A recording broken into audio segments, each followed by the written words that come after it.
नागपुर में हिंसा के बाद कई क्षेत्रों में कर्फ्यू लगाने की जो नौबत आई, उससे यही पता चलता है कि गड़े मुर्दे उखाड़ने के क्या दुष्परिणाम होते हैं।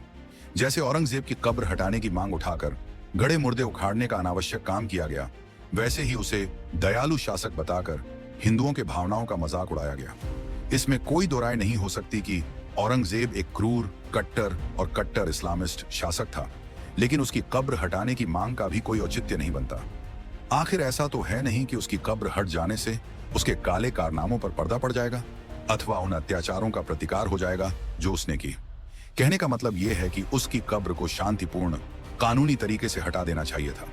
औरंगजेब की कब्र इसी की तो निशानी है कि वहां एक ऐसा शासक दफन है जो बेहद अत्याचारी था। तथ्य यह भी है कि औरंगजेब अकेला ऐसा मुगल शासक नहीं जिसने अत्याचार किए हों।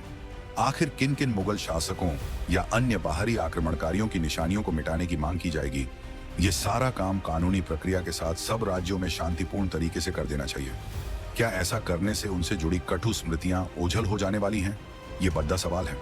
ये समझ आता है कि औरंगजेब का महिमा मंडन न होने दिया जाए और जो लोग उसकी सराहना करते रहते हैं उनका विरोध किया जाए, लेकिन इसका भी अपना एक तरीका होना चाहिए। इसी के साथ यह भी ध्यान रखा जाना चाहिए कि संभाजी नगर में औरंगजेब की कब्र एक बिना मतलब के स्थल ही है। ऐसा इसीलिए है क्योंकि मुट्ठी भर लोगों को छोड़कर सभी उसे हिकारत की नजर से ही देखते हैं। नागपुर में हिंसा इसलिए भड़की क्योंकि औरंगजेब की कब्र हटाने की मांग कर रहे लोगों ने उसकी प्रतीकात्मक कब्र वाली फोटो को जलाया। इसे लेकर ही यह अफवाह फैला दी गई कि उसमें मजहबी नारे लिखे थे, लेकिन ये झूठी और शरारत भरी अफवाह थी। ये मानने के अच्छे भले कारण हैं कि इसे जानबूझकर फैलाया गया और लोगों को हिंसा के लिए उकसाया गया।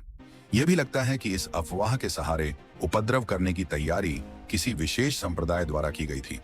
यदि ऐसा नहीं होता तो 2 घंटे तक आगजनी और तोड़फोड़ नहीं होती रहती। इस उपद्रव में अनेक लोग घायल हुए, जिनमें 30 से अधिक पुलिसकर्मी भी हैं।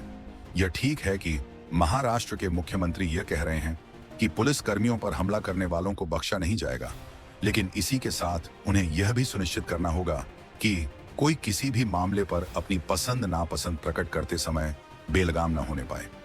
इसी के साथ यह भी समझा जाना चाहिए कि अपने देश में कई ऐसे शासक रहे हैं जिनका दामन दागदार है अथवा जो विवादित हैं। उनके कार्य व्यवहार पर बहस के नाम पर ऐसा कुछ नहीं होना चाहिए जिससे सामाजिक सद्भाव अथवा कानून एवं व्यवस्था के लिए संकट पैदा हो जाए। इस सब पर आपकी क्या राय है? कमेंट में जरूर बताइए।